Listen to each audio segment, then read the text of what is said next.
Pode tomar o assento de vocês. Boa noite a todos. Graça e paz da parte do nosso Senhor Jesus. Prazer muito grande estar aqui. Uma honra ter sido convidado para falar sobre finanças. Nós não temos o propósito e nem imaginamos que temos condição para isso, para fazer análise econômica, mas a gente vai falar, vai abordar algumas coisas que diz respeito ao nosso dia a dia e que pode talvez trazer a compreensão de alguns fenômenos econômicos do momento que a gente tem vivido na economia, as nossas finanças pessoais, a questão da fidelidade para com Deus. E quem sabe a gente possa estar contribuindo. Então peço que o Espírito Santo, a partir desse momento, perdoe os meus pecados e use-me da forma como Ele quiser. Eu estou à disposição do Espírito Santo para fazer a obra dele aqui. Tenho me preparado, me consagrado para estar aqui. E em nome de Jesus, eu peço a atenção de vocês durante alguns minutos. E se vocês gostarem bastante do que eu vou falar, no final vocês dão uma calorosa salva de palmas. Se vocês não gostarem, dão mais forte, que é para poder incentivar. Na outra vez a gente está aqui, né? Vibrando aqui para poder fazer mais bem feito. Então, faça assim. Eu já estava saindo de casa, eu entrei no elevador. E o elevador lá da parte do prédio tem um vidro todo. E eu vi que eu estava com a calça, parecia que estava de bombacha. Eu descobri que eu não aprendi a fazer barra. Aí eu dobrei. Então, se ela soltar e começar a aparecer uma bombacha, também não dê risada, tá bom? Porque não tem a barra aqui. Amém? Bom, queridos, eu vou primeiro iniciar a nossa fala com um texto bíblico que está em 1 Timóteo 6, primeira carta escrita de Timóteo 6, versículos 6 a 10. E depois nós temos mais 3 versículos que serão lidos na sequência. De fato, a piedade com contentamento é grande fonte de lucro, pois nada trouxemos para este mundo e nele nada podemos levar. Por isso, tendo o que comer e com o que vestir-nos, estejamos com isso satisfeitos. Os que querem ficar ricos caem em tentação, em armadilhas e em muitos desejos descontrolados e nocivos que levam os homens a mergulharem na ruína e na destruição. Pois o amor ao dinheiro é raiz de todos os males. Algumas pessoas, por cobiçarem o dinheiro, desviaram-se da fé, se atormentaram com muitos sofrimentos. Versículo 17. Ordene aos que são ricos no presente mundo que não sejam arrogantes, nem ponham sua esperança na incerteza da riqueza, mas em Deus, que tudo provê ricamente para nossa satisfação. Ordene-lhes que pratiquem o bem, sejam ricos em boas obras, generosas e prontos a repartir.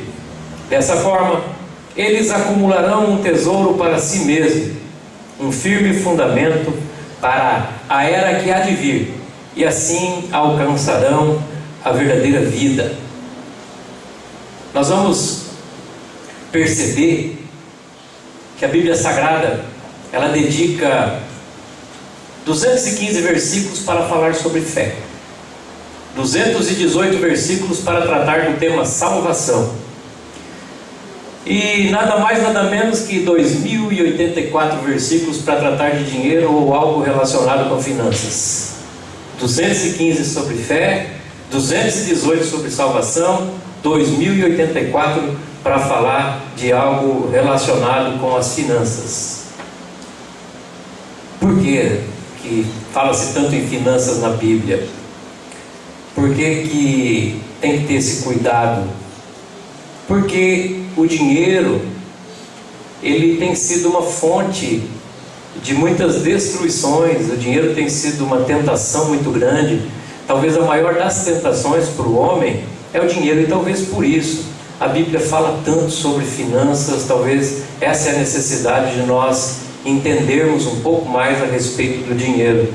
E qual é a maneira que os cristãos, que nós cristãos, devemos lidar com o dinheiro?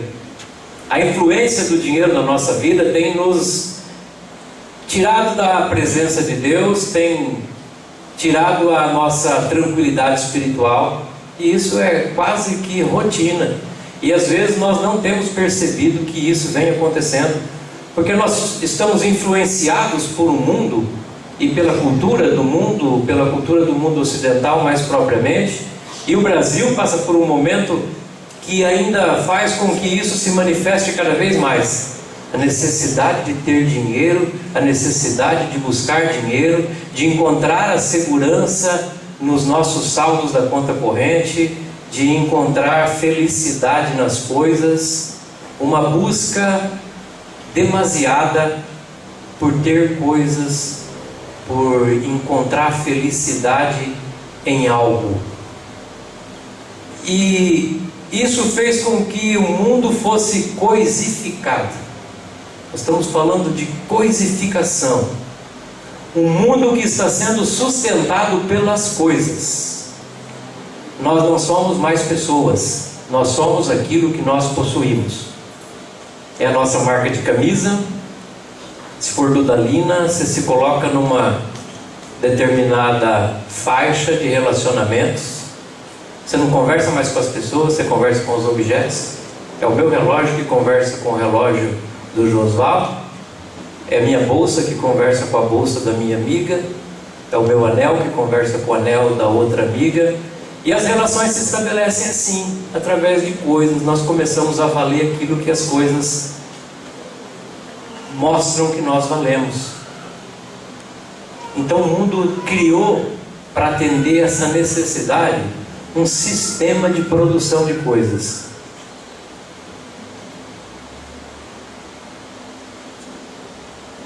Entendendo que nós precisamos de coisas e que as coisas nos levam a nos posicionar de uma determinada maneira na sociedade, imbuído por lucros, querendo ter lucros, o mundo cria então um sistema de produção de coisas. E a influência da mídia e da sociedade que nos faz pensar que para sobrevivermos precisamos dessas coisas, e que quanto mais capacidade aquisitiva, ou seja, quanto mais capacidade de comprar coisas e quanto mais capacidade de ter coisas, vai fazer com que nós tenhamos dias melhores. Nós imaginamos que se tiver o carro vai ser melhor, nós imaginamos que se tiver a casa vai ser melhor, nós imaginamos que se tiver o relógio vai ser melhor, nós vamos encontrar satisfação quando nós comprarmos a motocicleta. E a mídia, o marketing, cria em nós uma mentalidade de que só é feliz quem tem.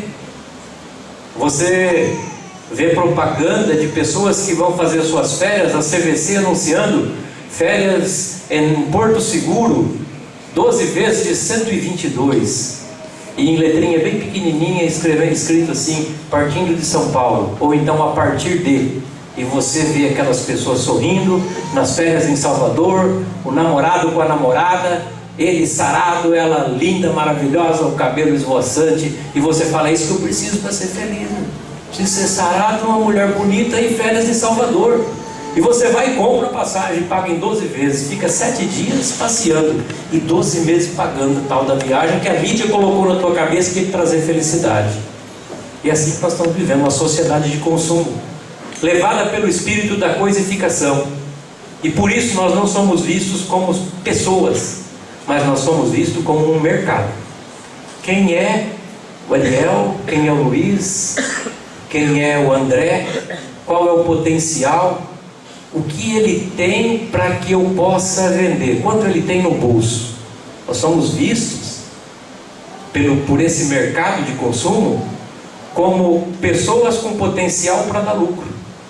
Nós não somos mais vistos pelos valores que nós temos, pelas virtudes pessoais. Nós somos vistos pela capacidade que nós temos, e por isso eles produzem um determinado produto para um determinado público e fazem uma propaganda capaz de convencer aquele público que tem que comprar aquele produto, que é para poder ser feliz. E nós acreditamos nisso, e vamos comprando as coisas, e vamos consumindo. Então nós não somos considerados pelo mercado como o que somos, mas pela nossa capacidade de possuir e de consumir. E aí nós vamos virando a coisa pela coisa. E um menino um dia perguntou para o pai, falou assim para o pai: pai, o que é espiritualidade? E o pai respondeu assim para o menino: meu filho, Espiritualidade é aquilo que você não pode pegar. Se tiver uma coisa que você possa pegar, isso não é espiritualidade. Coisas que você pega não é espiritualidade. Coisa que você pega não é espiritualidade. Coisas que você não consegue pegar, isso é espiritualidade. Então saudade é espiritualidade, virtude é espiritualidade, amor é espiritualidade, amizade é espiritualidade. E o pai perguntou: você entendeu, meu filho? Ele falou: entendi, pai. Eu também entendi. E esse espírito de coisificação transforma a sociedade numa sociedade de mercado. As relações humanas passam a ser relações de interesse. Deixa eu ver o que o Luiz pode me oferecer. Eu vou tentar fazer uma amizade com ele, porque se eu precisar de um emprego, ele tem uma indústria lá em Tamboara. Indústria de Tamboara. Ele tem uma indústria lá em Tamboara, grande. Ele dá 2.000 empregos, então eu vou tentar fazer uma amizade com ele, porque eu quero ver o que ele pode me oferecer. Quem sabe ele me paga um bom salário. As relações humanas começaram a ficar interesseiras. Que tipo de carro que a minha amiga tem? Porque se eu pensar em ir para Maringá, se eu tiver uma amizade com ela, quem sabe eu convide na sexta-feira e ela tope ir para Maringá comigo. Então as relações começaram a ficar relações de interesses, passam a ser relações de negócios, e eu passo a ser visto como aquilo que eu tenho para oferecer, e olho para as pessoas e vejo o que elas têm para oferecer para mim. Eu não vejo mais as pessoas como pessoas, com virtudes. Eu vejo as pessoas com cifrão, com possibilidades. Eu fico pensando assim: como é que eu posso usar aquela pessoa ali para aumentar a minha possibilidade de ter coisas? Se eu não tiver para mim, eu pego a dela e uso. Fico olhando assim para a pessoa. Eu olho de cima e embaixo, falo: o que eu posso pegar dela? Vou me aproximar, mas o que eu vou ganhar com isso? Então essa é a sociedade que nós estamos vivendo. E aqueles que não consomem, aquelas pessoas que nós falamos que estão fora do mercado, eles são os excluídos. Agora estão falando que é diferente, agora são sobrantes. Tem um economista que fala que as pessoas que não podem gastar, que não estão no mercado de consumo, eles são sobrantes. Eles são excluídos, eles não fazem parte dessa sociedade que nós estamos falando. Nós estamos falando de uma sociedade que pode gastar e que se realiza pelas coisas que tem, e que vive em busca de ter mais coisas para poder ser mais feliz. Porque quanto mais coisas eu tiver, mais feliz eu vou ser. Uma sociedade como essa, estratificada, precisa de mecanismos para facilitar o acesso das pessoas às coisas. E portanto cria uma possibilidade de consumo baseada no crédito. E cria facilidade para que o crédito seja cada vez mais fácil. Então o que nós temos? Uma sociedade que se baseia na felicidade de coisas. Uma sociedade que se baseia na fabricação de coisas para poder vender para as pessoas. Uma sociedade que cria nas pessoas o grande engano de que com as coisas elas serão felizes. Cria uma sociedade de consumo com necessidade de gastar, mas com pouco recurso. Mas vocês precisam gastar mais para ser mais feliz. Mas eu não tenho dinheiro para gastar. Não tem problema, nós vamos te oferecer um negócio bacana que chama crédito. E fala assim: compra o seu carro e paga em 72 vezes. A sua casa será financiada para você pagar em 30 anos. Passa rapidinho. 30 anos é um tiro de espingarda. Chegou os 30 anos. Compre agora e pague depois da Copa. O teu televisor de 52 polegadas. Foi para lá, viu o Brasil perder de 7-1, não pagou nem a primeira parcela. Olha aí. E essa é a sociedade que nós estamos vivendo. Então ela cria um sistema para poder ofertar condições para quê? Para que nós possamos consumir cada vez mais. De A a Z, nós somos consumidores em potencial, sem dinheiro, então vou dar dinheiro para ele comprar. Então crédito. Conclusão lógica dessa junção: coisificação, mais sociedade de mercado, mais lógica de consumo, mais crédito fácil faz com que eu me endivida. O que se deve não se tem. Então às vezes a pessoa, já aconteceu aqui comigo, nessa igreja, a pessoa chega e fala assim: vamos ver meu carro novo, olha que bênção, olha que eu conquistei. Conquistou? Eu conquistei. De que jeito?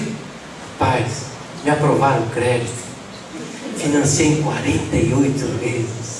Então o carro já vem com um acessório, um boleto, um talão, um carnê, que fica no banco de trás, 48 parcelas. Ou a pessoa fala assim, consegui a minha casa própria. Teve irmão aqui que fez culto na casa própria.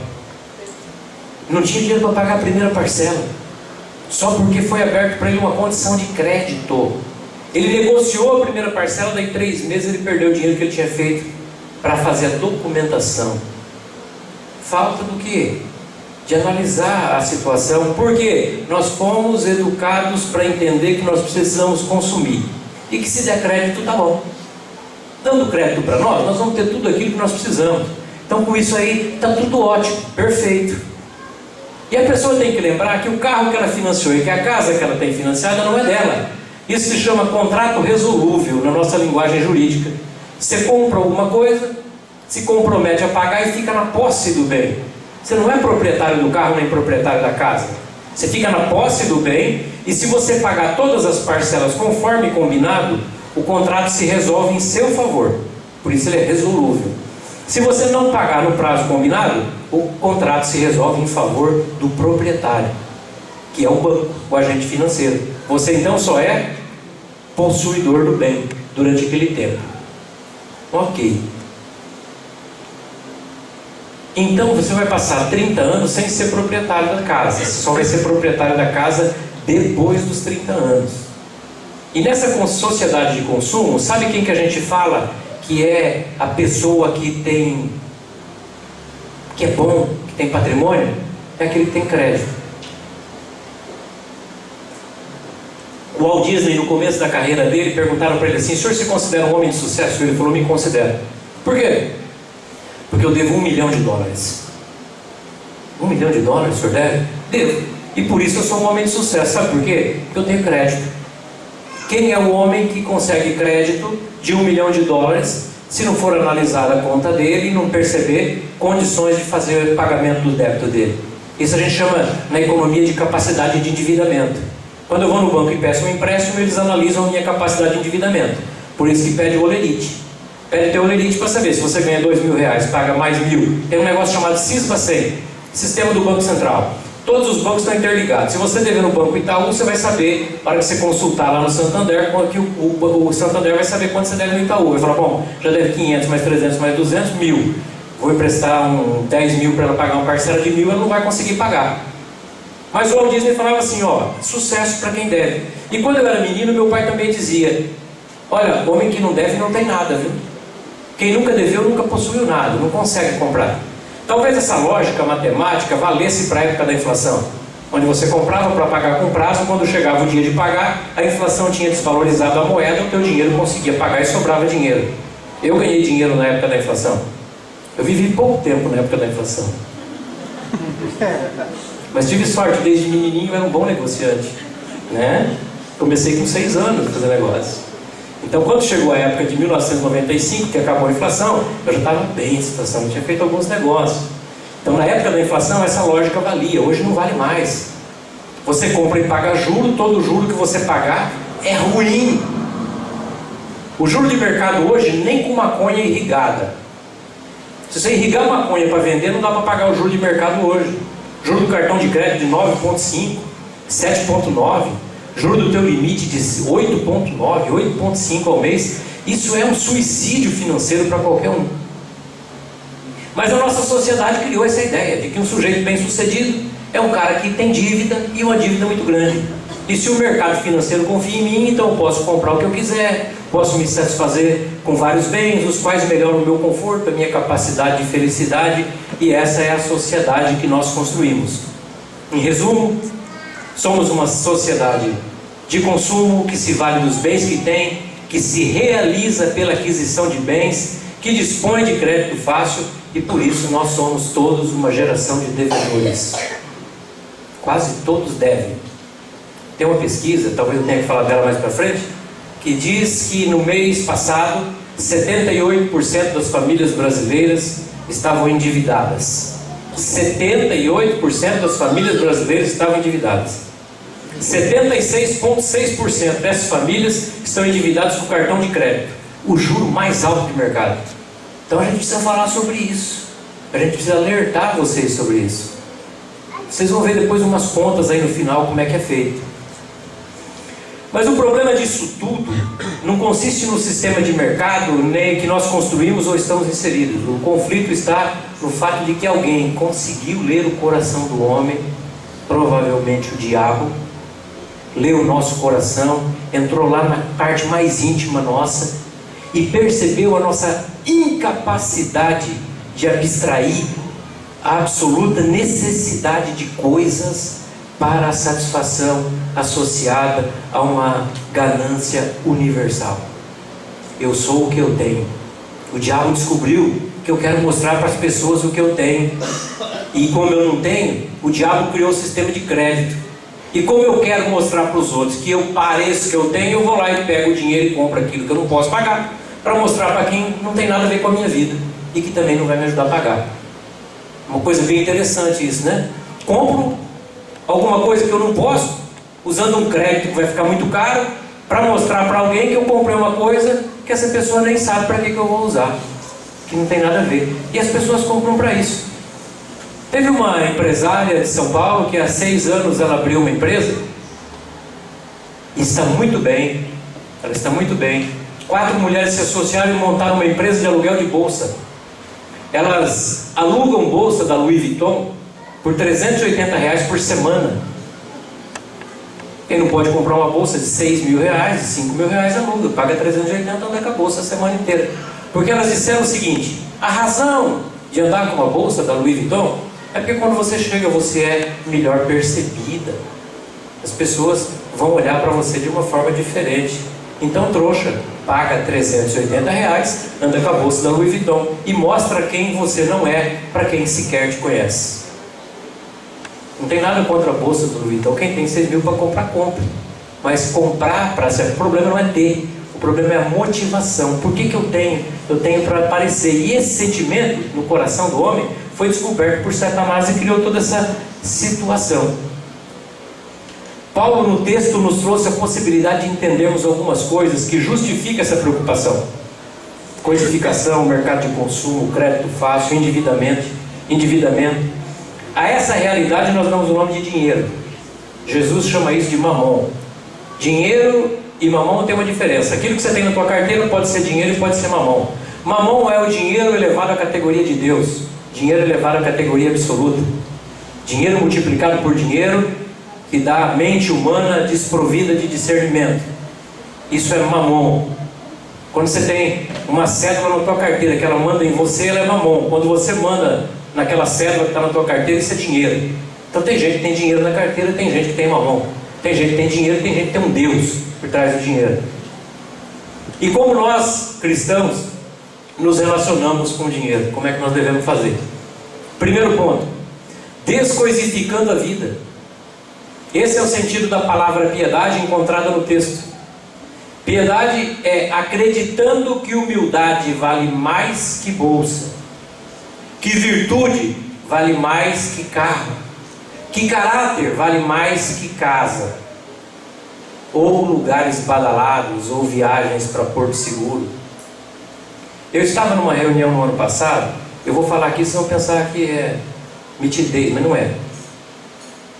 Um amigo nosso, um amigo em comum, de uma parente minha que mora nos Estados Unidos, ele veio fazer um contrato com um senhor que tem uma grande empresa que faz transporte coletivo em quase todas as capitais do Brasil. Um homem muito rico, muito rico. E esse cidadão que faz trabalho para ele nos Estados Unidos, mora em Miami, e por acaso é cunhado de uma prima minha, e ela me indicou como advogado para estar numa reunião para falar com essas duas pessoas. Ambos se conheciam, mas eles precisavam de um representante no Paraná. Graças a Deus não deu certo, porque tinha que aumentar o valor da passagem do ônibus, e 2 ou 3 meses depois deu aquele barulho tudo por causa dos 20 centavos que aumentaram no ônibus da capital. Se eu tivesse entrado no negócio, eu tinha perdido o dinheiro investido e ainda teria passado por corrupto talvez. Então graças a Deus não deu certo. Mas nós estávamos conversando num restaurante de São Paulo, toca o celular desse grande empresário. E esse grande empresário tira o aparelho do bolso, um celularzinho desse que não custa R$30, e atende o telefone. Eu automaticamente observei aquilo. Eu estava com o iPhone 3, né? Eu aqui de Paranavaí, nascido em Tamboara, com o iPhone 3, e o dono da empresa de ônibus com o celularzinho daquele. Eu olhei aquilo, mas fiquei quieto. O amigo dele, porque tinha liberdade, disse: que telefone é esse? Sabe o que ele respondeu? Para atender ligação. Inteligência. Ele não precisava de um computador de mão, ele precisava de um telefone. Ele usava o telefone para atender e para fazer ligação. Então, quando o camarada perguntou: que telefone é esse? Ele disse assim: para fazer e receber ligação. É uma pessoa descoisificada. Ele não depende do celular para dizer que ele é o dono da empresa, da maior empresa de ônibus de Belo Horizonte e de uma das maiores empresas de ônibus de São Paulo.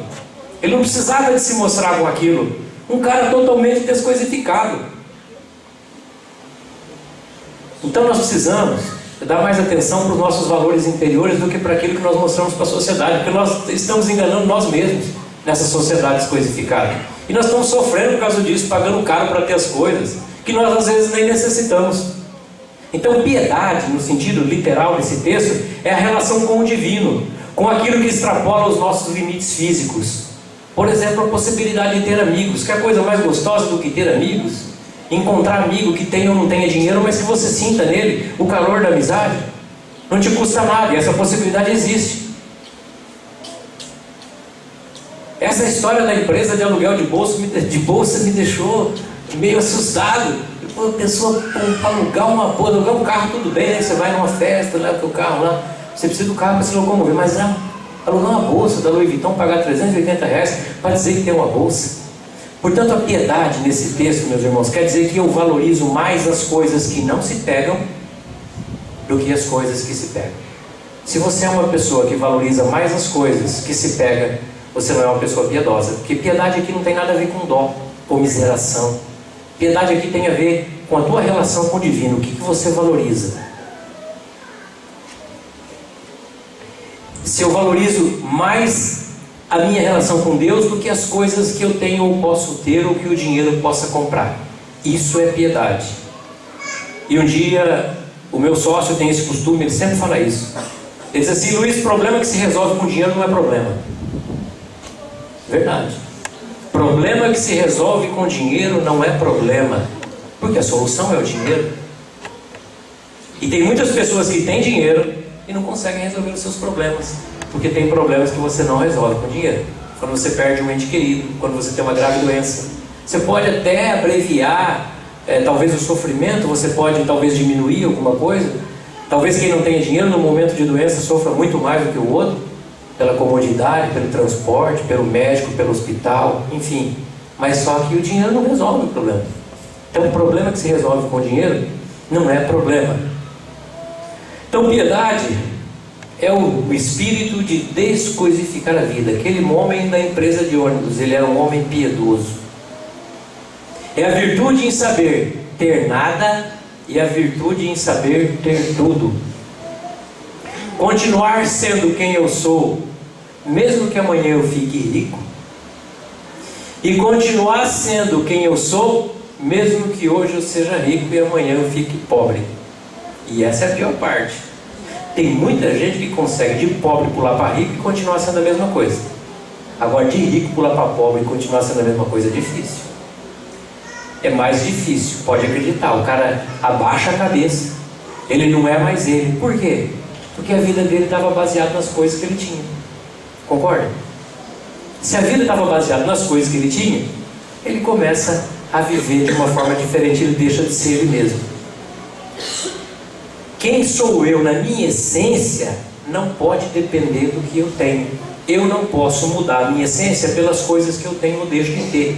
Essencialmente eu tenho que ser a mesma pessoa, com ou sem bens. Depois vem um outro ensinamento de Paulo, é o contentamento.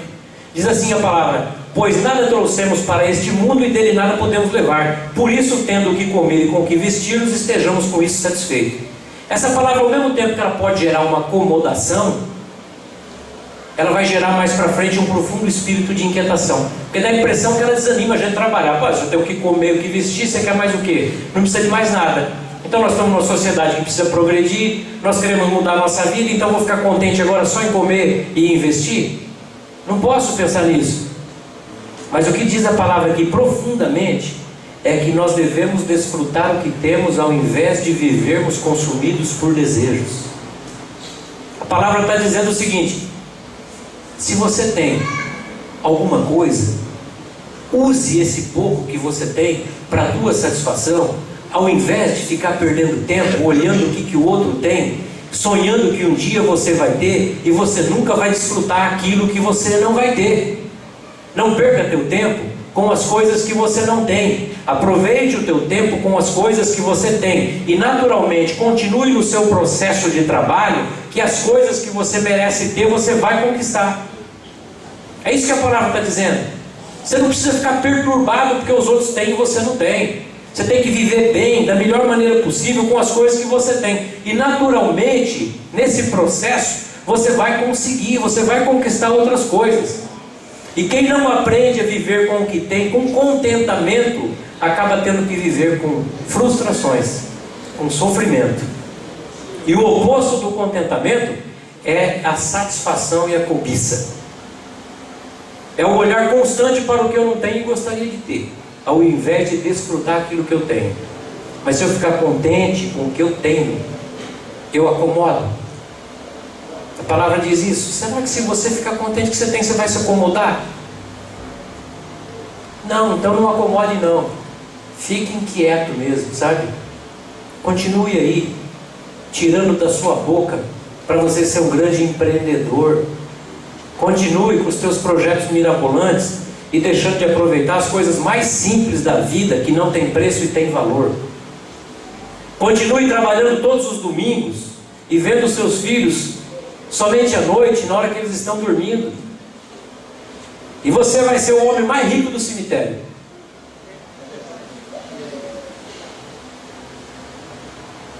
Então tenha contentamento com aquilo que você tem. Aproveite da melhor forma possível. Se você não tem uma lancha para andar no Rio Paraná, lá no fundo da tua casa, no domingo, coloque um pano, faça um piquenique com teu filho. É a mesma coisa, talvez seja melhor. Viver na simplicidade da vida. Eu não estou pregando contra coisas boas, até tenho. Domingo passado nós fomos andar de jet ski, eu e Pedro. Falei, legal, mas nunca precisei daquilo para ser feliz. E se Jesus falar para mim assim agora, dá aquela porcaria, eu dou, porque a minha vida, a minha felicidade não está baseada nos bens que eu tenho, mas está baseada na forma como eu lido com os meus bens. Aleluia! Então nós podemos ter o espírito empreendedor, mas não podemos focar a nossa vida nas coisas que nós não temos. Podemos lutar por coisas de forma natural e Deus quer que nós façamos progresso, mas não necessariamente deixar de curtir as coisas que nós temos agora para ficar olhando para uma coisa que eu nem sei se eu vou ter, ficar murmurando porque eu não tenho. Então esse é o espírito. Depois a palavra fala de integridade. Os que querem ficar ricos caem em tentação, caem em armadilhas. Algumas pessoas, por cobiçarem o dinheiro, elas desviaram-se da fé, diz a palavra. Quando será que as pessoas vão entender que não tem dinheiro fácil? Comecei a trabalhar com 8 anos de idade. Eu com 10, 11 anos de idade, eu ficava no colégio lá em Tamboara até meio-dia. De meio-dia para tarde eu pegava a bicicletinha e ia para o sítio. 8 quilômetros, monareta, aquelas pequenininhas, sem marcha, estrada de chão. Chegava lá, meu pai falava, fica carpindo aqui no carreador. Ele não judiava de mim, mandava a carteira ali perto, depois ele mandava para a sombra e tal. Mas ele me ensinava a trabalhar. E com isso eu aprendi a valorizar um pouco o dinheiro. E por isso a gente cresce. Mas tem gente que acredita em dinheiro fácil. O meu filho chegou para mim um dia e falou assim, pai, eu vou entrar no Bebom. Bebom não, qual foi aquele outro? Eu vou entrar no Telex Free. Quanto Pedro vai gastar com isso? 1.500 só. Que bacana. E quanto você vai ganhar, filho? Pai, tem um amigo meu que já ganhou 150 mil. Pedro, o que o Telex Free produz? Eu não sei. Meu filho, não dá para tirar lucro de quem não produz nada. Como é que uma empresa que não produz nada vai dividir lucro com você? Não, pai, mas... Filho, deixa eu te falar. Eu vou deixar você entrar no Telex Free. Você vai levar uma bombada tão grande. Agora, se você levar uma bombada tão grande, eu vou ficar feliz. Agora, se você não levar uma bobada tão grande e ganhar 150 mil, eu vou ficar muito triste. Sabe por quê? Você vai estar ganhando de outro, coitado. Porque o cara está sendo enganado. Eu não sei até quando essa empresa vai, mas isso é uma pirâmide, filho. E um dia ela estoura. A hora que estourar, se estourou e já te pagou e você ganhou, alguém perdeu. Se estourou e não conseguiu te devolver o valor, você então perdeu. E aí, melhor para você. E graças a Deus foi isso que aconteceu. Ele investiu 1.500, só recebeu 700. Alguém está gastando os 800 dele. Mas não tem dinheiro fácil. O cara vê o anúncio no jornal e diz assim: Corolla 2011 tal, por 35 mil reais. O valor de mercado é 60. Como é que você vai pagar 35 mil? Ou é golpe, ou é uma roubada. Se você conseguir receber o carro, é porque o carro era roubado. Se você não recebeu o carro, é porque você foi vítima de mais um golpe. Então não existe dinheiro fácil. Então nós temos que ter integridade para lidar com o dinheiro, para lidar com as situações da vida. Não vale a pena sacrificar a nossa consciência para ter um dinheiro fácil, para conseguir ter coisas, para coisificar a nossa vida. Outra coisa que o apóstolo nos ensina: dependência de Deus. Diz assim a palavra: ordene aos que são ricos no presente mundo que não sejam arrogantes, nem ponham sua esperança na incerteza da riqueza, mas em Deus, que de tudo nos provê ricamente para a nossa satisfação. Nós cristãos temos que orar assim, ó: Senhor, eu não quero ter em minhas mãos nada que não provenha de Ti. Ou ter coragem de orar assim, ó: Senhor, tire das minhas mãos tudo aquilo que não proveio de Ti. Aí é mais difícil. Então eu não vivo de conquistas, eu vivo de dádivas. Vocês vão ver o meu testemunho amanhã. Amanhã eu vou dar um testemunho do que aconteceu na minha vida, e vocês vão ver que eu não conquistei nada. O que eu tenho eu recebi do Senhor, que a todos dá e tudo nos provê para a nossa satisfação, e para que nós sejamos pessoas piedosas, saibamos lidar com aquilo que Deus deu, para que nós sejamos os gerentes de Deus na porção que Ele permitiu que nós gerenciemos. Essa é a verdade. Nós somos gerentes dos bens que Deus colocou nas nossas mãos, e todo gerente, se não gerenciar bem, o patrão toma a direção dele. Então nós temos que ser bons gerentes. O que eu preciso então? Eu preciso usar maximamente as minhas capacidades, as capacidades que me foram dadas, trabalhar com o maior empenho e diligência possíveis, e dedicar-me a ser produtivo. Mesmo que eu fizer tudo isso, que é a minha parte, ainda assim o que eu recebo é dádiva de Deus. Nós não podemos artificializar a colheita. Falou, tem um monte aqui, mas é tudo artificializado. Tem um monte de fruta de plástico. Você tem que ter o que é verdadeiro na tua mão. Não artificialize a colheita, não. A minha tarefa é semear. A de Deus é dar a colheita.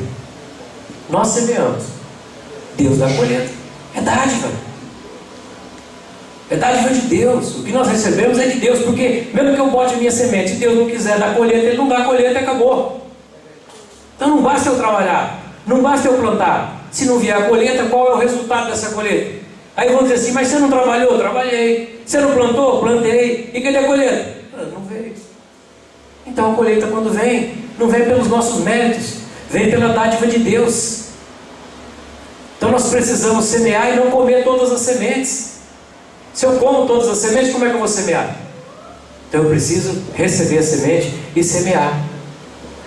E uma coisa que me incomoda mesmo, é a gente bater no peito e falar assim, eu não dou nada do que é meu, sabe por quê? Eu trabalhei para isso. Pai que fala para filho.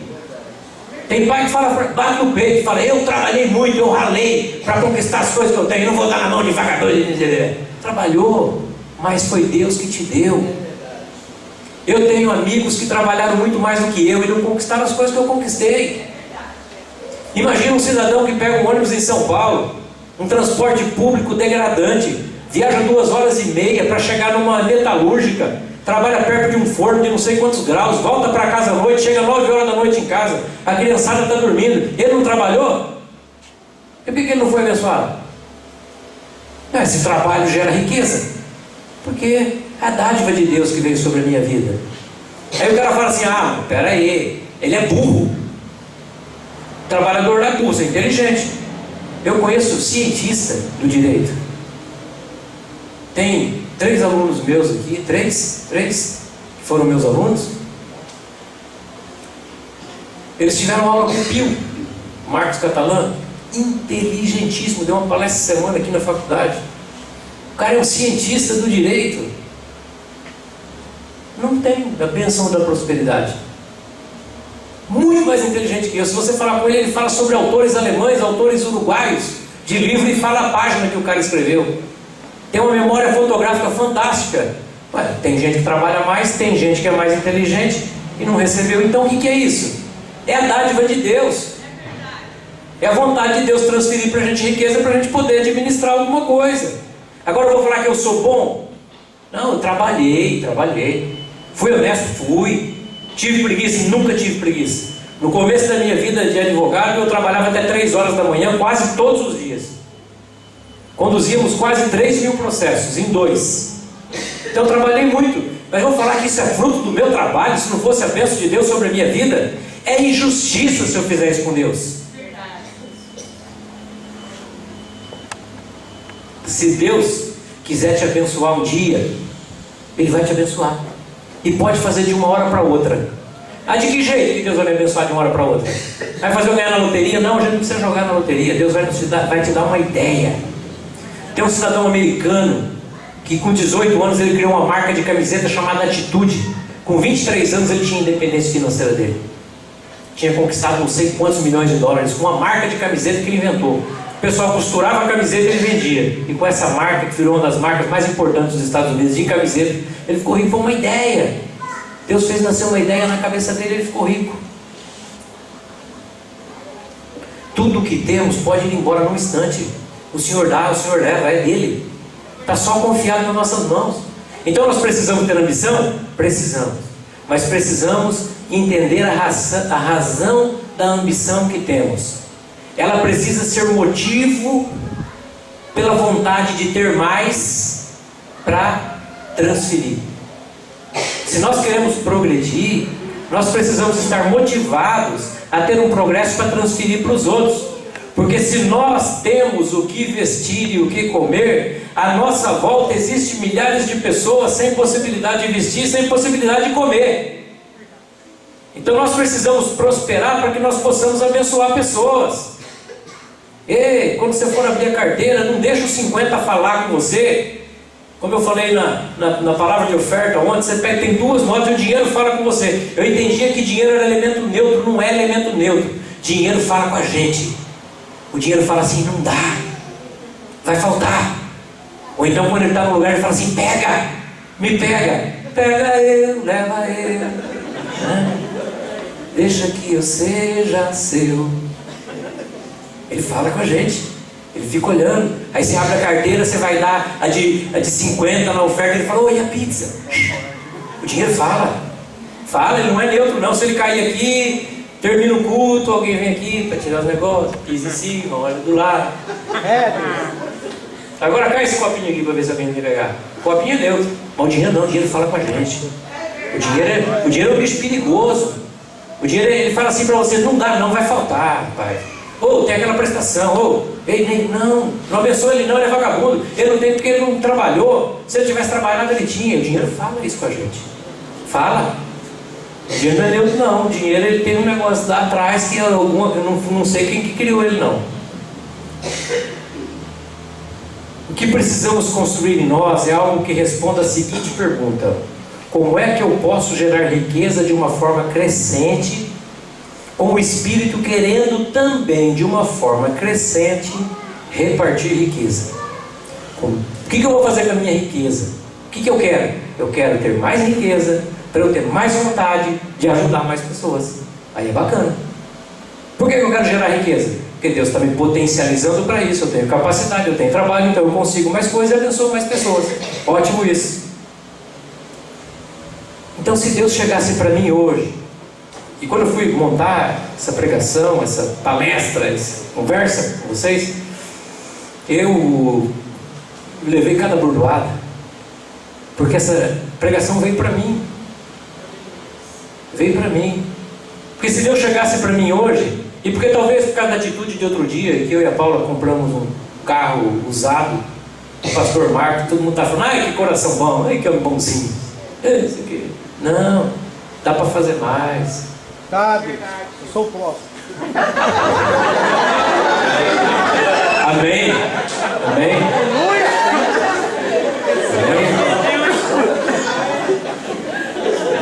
Deus colocou uma vontade, vou revelar só para vocês, que é para vocês orarem, tá? Ora por esse propósito. Eu não sei porquê, mas essa semana eu comecei a ter começou a nascer um germe do bem dentro de mim, dizendo assim: você vai ter uma grande empresa em Paranavaí, que vai gerar muitos empregos, e você vai poder pagar muito bem os teus funcionários, e todo o lucro dessa empresa você vai direcionar para o reino de Deus. Amém?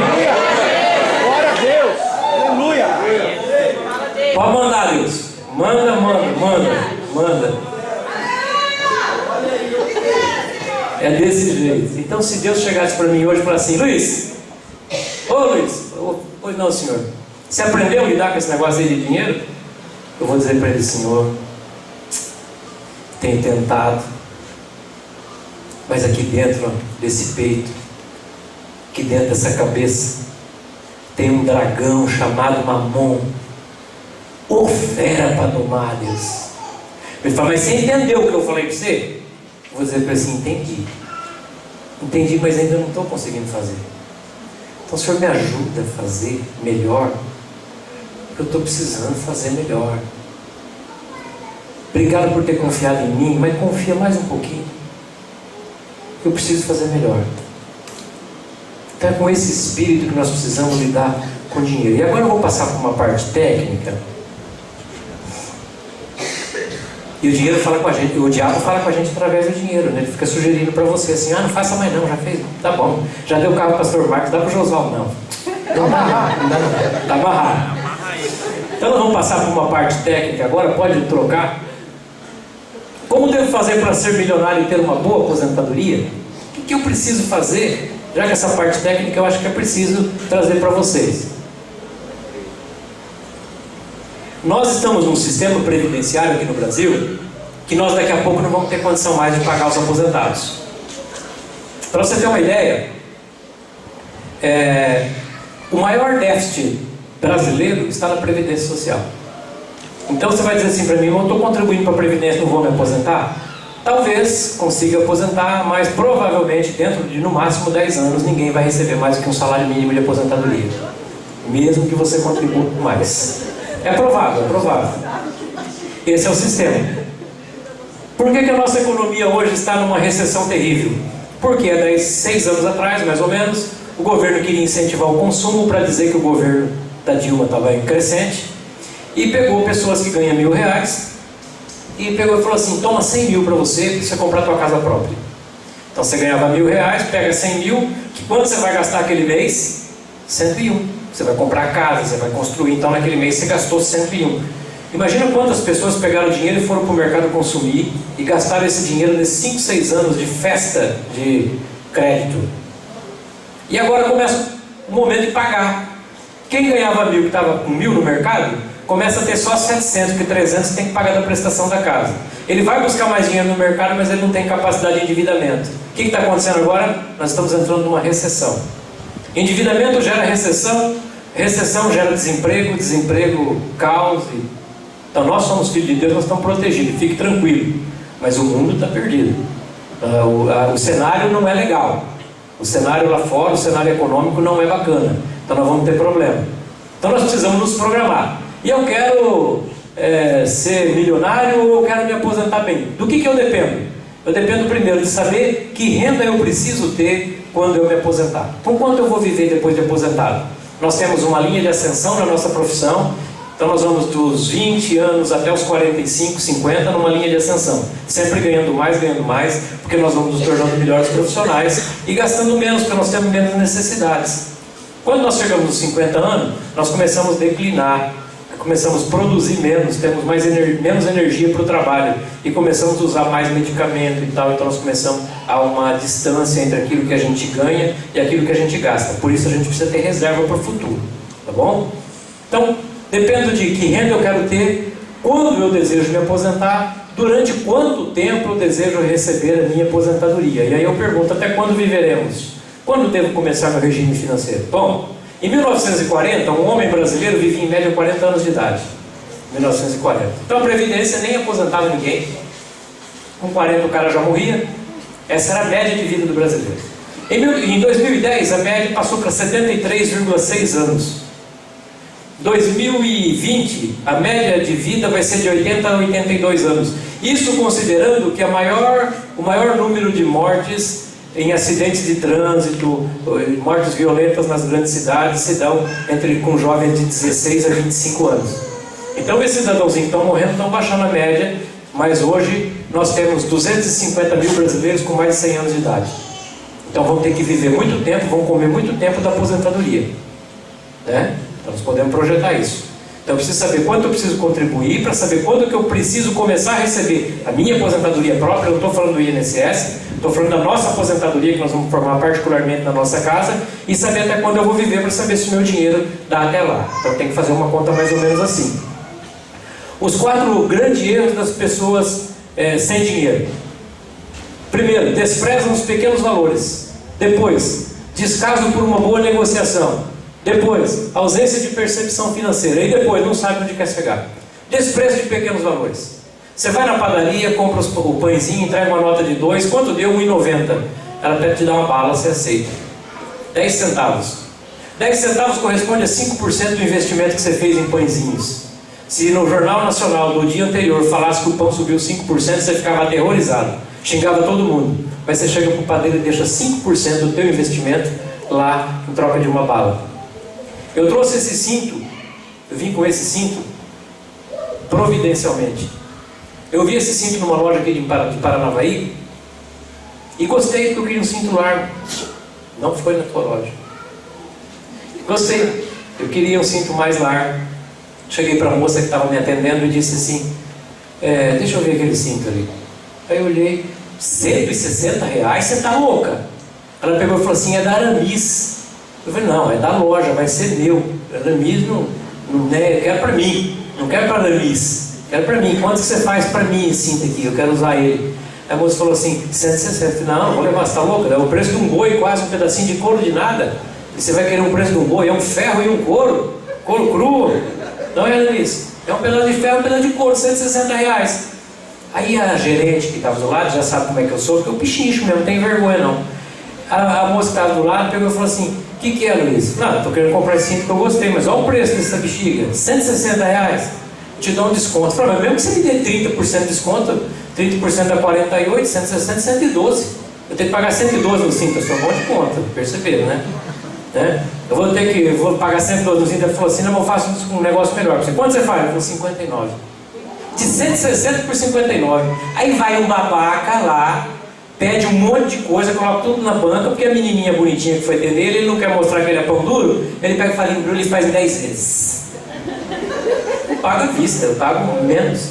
A minha filha, numa certa situação, foi numa loja e falou assim, pai, eu precisava comprar umas roupas, a Carol era bem gordinha, preciso comprar umas roupas para mim, eu vou lá em tal loja assim, o que eu posso comprar? Eu preciso comprar uma blusa, uma calça, não sei lá. Tá bom, compra, ela vai ver lá. Daí você me liga. Aí ela separou um monte de coisa. No dinheiro de hoje, vamos dizer assim, que é dar R$1.500.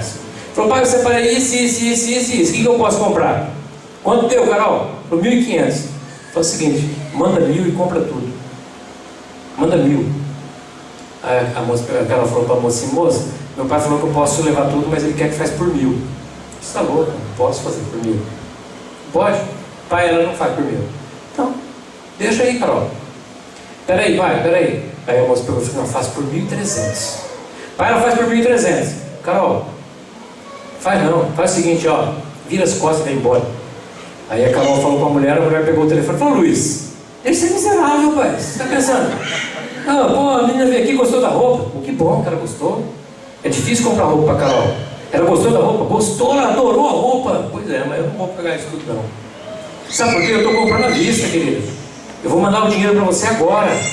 Ela falou, não, mas daí não tem jeito. Não, eu não quero te dar prejuízo. Se você não pode fazer, não faça, pelo amor de Deus, que eu não estou aqui para te dar prejuízo. Ei, mas você, hein? Tanto dinheiro, mas por isso.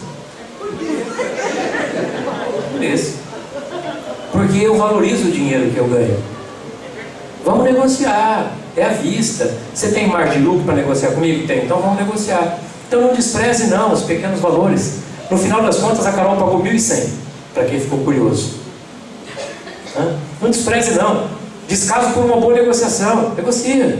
Não descarga. Guarda, pega esse dinheiro, tudo que você economizar e guarda. Depois, ausência de percepção financeira.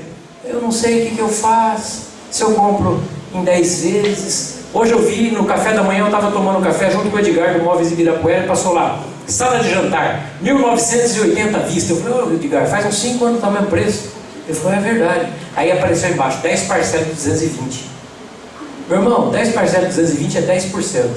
Ah, mas em 10 parcelas dá 1% por mês. Mentira, que você começa a pagar a primeira agora, vai ser só 5 meses. São 2% ao mês. Porque quando você paga 10 parcelas, você paga a primeira hoje, primeiro daqui a 30 dias. A última é com 10 meses. Então não é 10% em 10 meses, é 10% em 5 meses. Tenha percepção. Percepção financeira você precisa ter para não perder dinheiro e não saber onde chegar. Você não quer, você não sabe por quê, você não sabe, você não tem um objetivo para poupar. Então você precisa ter um objetivo, você precisa estabelecer isso. Roda lá. Ingredientes para se chegar a uma boa situação financeira. Você vai precisar de tempo, você vai precisar de juros compostos. O que é juro composto? Eu ponho R$100 no banco, mês que vem vira 101. No outro mês vai virar 102? Não, vai virar 102,1. No outro mês vai virar 103,3. Porque é juro sobre juro. Então você precisa desse ingrediente. Juro composto. Você não pode tirar o juro. Você tem que deixar o teu dinheiro lá. Ele vai ter a correção monetária e mais o juro. E o juro vai gerar juro. Juro gerando juro. Juro parece que é nada. Mas pega essa conta e faz durante muito tempo. Depois, o efeito do juro composto. Olha lá. R$100 aplicados hoje, daqui 70 anos vira R$15.216. Aí você vai falar assim, mas daqui 15 anos isso aí não vale nada. Não, eu só estou falando aqui, é o mesmo dinheiro, vai ter um outro número lá na época, mas é como se fosse 15.216 hoje. Esse é o efeito do juro. Agora olha só, se eu aplico então R$1.000, no mesmo tempo eu terei R$152.000 daqui a 70 anos. E olha só, se os juros compostos multiplicam o nosso dinheiro, pequenas diferenças nos juros fazem uma enorme diferença no final. Se eu aplico a mesma quantia de R$1.000 durante 70 anos a uma taxa de juros de 1,2%, olha quanto vai dar o meu capital. 1.283.000, o mesmo valor investido, o mesmo prazo, entretanto eu dobro a taxa de juro. Olha como é que o juro não é barato. Juro de 1,2%. Leva o meu capital para R$1.283.238,86.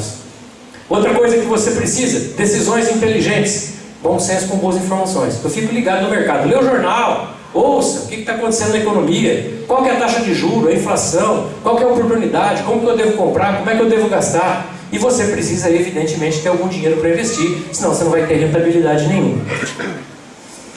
Fórmula da abundância financeira: gastar menos do que você ganha. Como?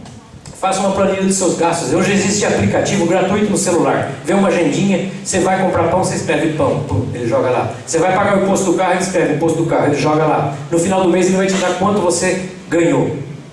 Aí você fala assim, agora, no próximo mês você vai ver quanto você vai gastar a menor. Uma época eu fiz um pacto lá em casa. A gente gastava R$164 de energia. Aí eu convidei o Pedro e a Carol, eles eram pequenos ainda. Eu falei, o negócio é o seguinte, tudo que a gente economizar, metade eu dou para vocês. No outro mês veio para 104. De 164 veio para 104. Aí você economizou num item R$60. Então quantas coisas você pode economizar? Então planilhe todos os seus gastos, faça uma relação de tudo que você tem. No mês que vem você faça uma economia de guerra e vê quanto você pode economizar. A partir daquele momento você sabe quanto você pode gastar. Então gaste menos, faça uma planilha. Teoria dos baldes. Depois que você planilhou isso 2 meses, você vai fazer um exercício de imaginação. Você vai pensar que você tem um balde chamado necessidade e um balde chamado investimento. Quanto maior for o teu balde de necessidade, menos vai sobrar para você colocar no balde de investimento. Quanto menor for o teu balde de necessidade, mais vai sobrar para você pôr no teu balde de investimento. E é você que vai estabelecer qual que é a tua necessidade. Você não vai passar, não precisa passar miséria, não. Estabeleça com critério o balde de necessidade. Encheu esse balde, começa a colocar no balde de investimento. Vai dar bastante certo. As famílias brasileiras estão endividadas. 63% das famílias brasileiras tinham dívidas em julho. Aumentou isso aí. Aí eu falo o seguinte, tem 76% das famílias tinham dívida com cartão de crédito, lembra? Os juros do cartão de crédito, eles estão hoje na base de 9,5%. Mas eu fiz um cálculo aí, calculando um juro de 7,9%. Ou seja, a Visa, a American Express, está sendo bem generosa com vocês. Está cobrando só 7,9% de juros de vocês. R$500 que você usou do teu cartão de crédito, no primeiro mês foi para 539. Depois de um ano, você conseguiu construir um débito de R$ 1.245,24 porque você usou R$500 de crédito. Ou seja, as tuas férias para Porto Seguro foram para o balaio.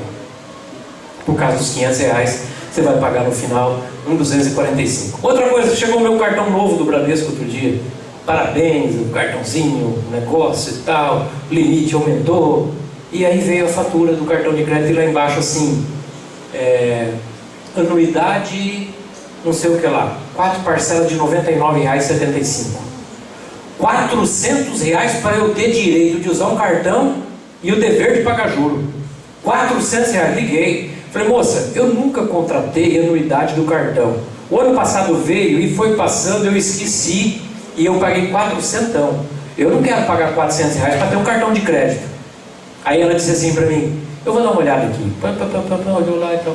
Nós estamos isentando o senhor da taxa do cartão. 400. 400, ô. Dá para comprar um monte de coisa. Dá meia viagem para Porto Seguro. Vou acabar indo para Porto Seguro.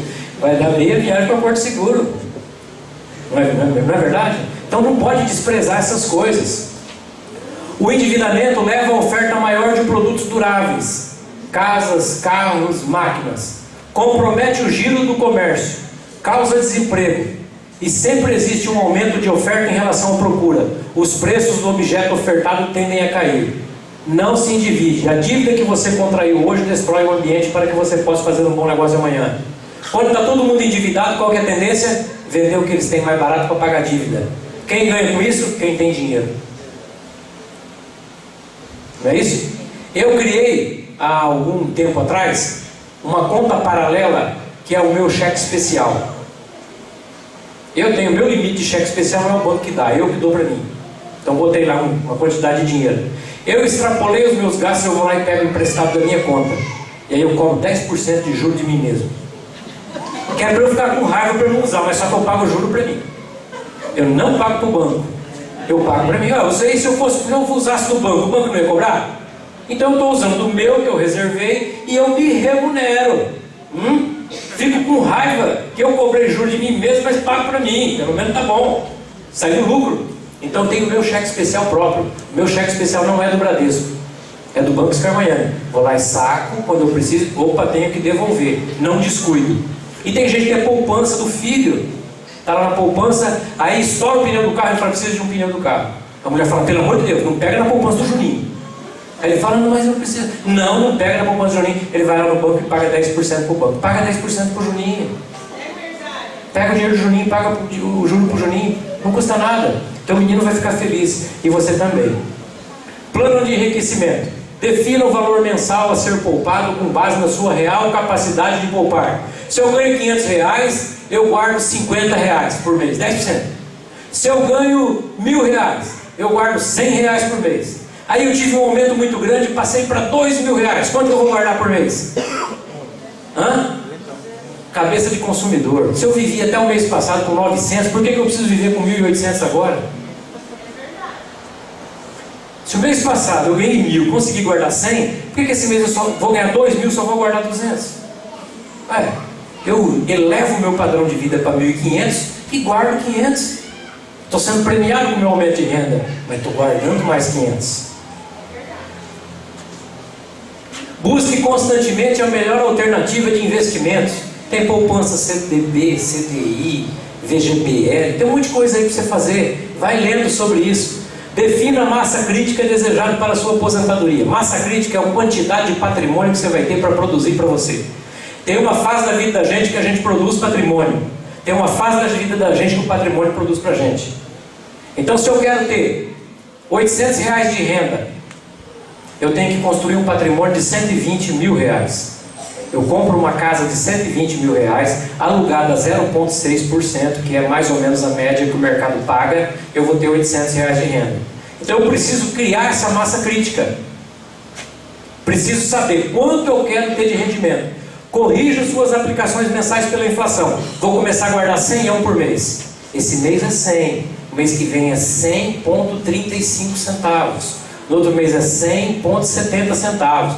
Porque o dinheiro tem que ser corrigido para continuar tendo o valor aquisitivo de 100.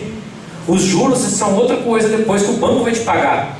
Juro é aluguel de dinheiro. Se aluga o dinheiro para o banco te paga aluguel.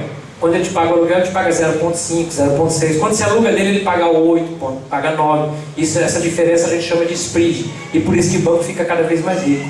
Porque ele paga pouco e vende bem. Então a gente tem que ser igual ao banco. A gente tem que pagar pouco e vender bem. Então corrija suas aplicações mensais pela inflação. Quando tiver sobras, reserve seu direito ao luxo. Vá para Porto Seguro. Massa crítica necessária para a sua aposentadoria. 0,6, 0,7 sobre o valor do capital produtivo. Estão entendendo? Estou sendo muito rápido? Estão entendendo? Então joga lá. Olha o erro do carro próprio. Quanta gente entrou nessa. Compra um carro por R$30 mil, parcela em 48 vezes, conseguiu uma taxa excelente, 1,45% ao mês. Meu Deus, eu tenho que comprar. Vamos comprar esse carro, mulher? Vamos. No final do ano nós vamos para Porto Seguro de carro. Então tá. Quanto vai dar a parcela? R$924 por mês. Dá pra gente pagar? Dá, claro.